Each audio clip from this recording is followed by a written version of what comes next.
মাসখানেকের মধ্যেই বন্ধ হতে পারে দুর্বল হয়ে পড়া ৯টি নন ব্যাংকিং আর্থিক প্রতিষ্ঠান। গ্রাহকের আমানত ফেরাতে প্রয়োজন ৭ থেকে ৮ হাজার কোটি টাকা।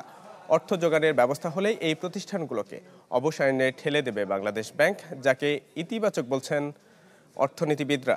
রিপোর্ট করেছেন মাসুম মিয়া। বাংলাদেশের শক্তিশালী থার্মিক স্টিল বার ফেমাস স্টিল লিমিটেড। দেশের ব্যাংক খাতের অনিয়ম, দুর্নীতি কিংবা ভালো মন্দ নিয়ে যতটা আলোচনা হয়, ঠিক ততটা সামনে আসে না নন ব্যাংক আর্থিক প্রতিষ্ঠানগুলো। তবে গেল ১৫ বছরে আওয়ামী লীগের থাবা থেকে বাদ যায়নি এসব প্রতিষ্ঠানও।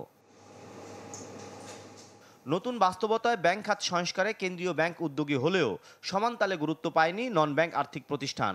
তবে সম্প্রতি আর্থিক সূচক বিবেচনায় peoples leasing, international leasing, FAS finance, Bangladesh industrial finance company, premier leasing, first finance, GSP finance, prime finance ও আভিভা ফাইন্যান্সকে দুর্বল প্রতিষ্ঠান হিসেবে চিহ্নিত করা হয়েছে।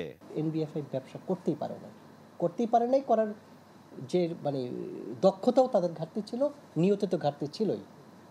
সবগুলি একসাথে মিলিত হয়েছে, ওরা টিকার মতো অবস্থা নেই। ব্যাংকগুলো যেরকম আমরা মার্জারের দিকে যাচ্ছি, এনবিএফের ক্ষেত্রে হয়তো মার্জারও রিমিডি নাও হইতে পারে। বাংলাদেশ ব্যাংকের হিসাবে গত বছরের শেষ নাগাদ নন ব্যাংক আর্থিক প্রতিষ্ঠানগুলোর মোট খেলাপি ঋণ ছিল ২৫,০৮৯ কোটি টাকা, যার ৫২% এই ৯ প্রতিষ্ঠানের। বিশ্লেষকরা বলছেন, এই প্রতিষ্ঠানগুলোকে টিকিয়ে রাখা আর্থিক খাতের জন্য ভালো হবে না।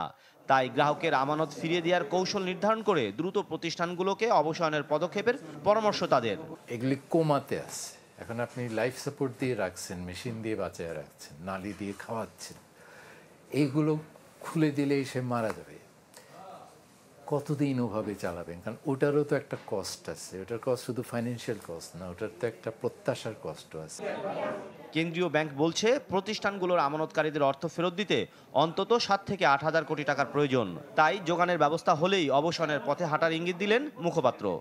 সিদ্ধান্ত হয়েছে যে থাকবে না, এছাড়া এদেরকে টিকে রাখার কোনো পন্থা এই মুহূর্তে বাংলাদেশ ব্যাংকের হাতে নাই, হ্যাঁ, যেটা ব্যাংকের ক্ষেত্রে আছে।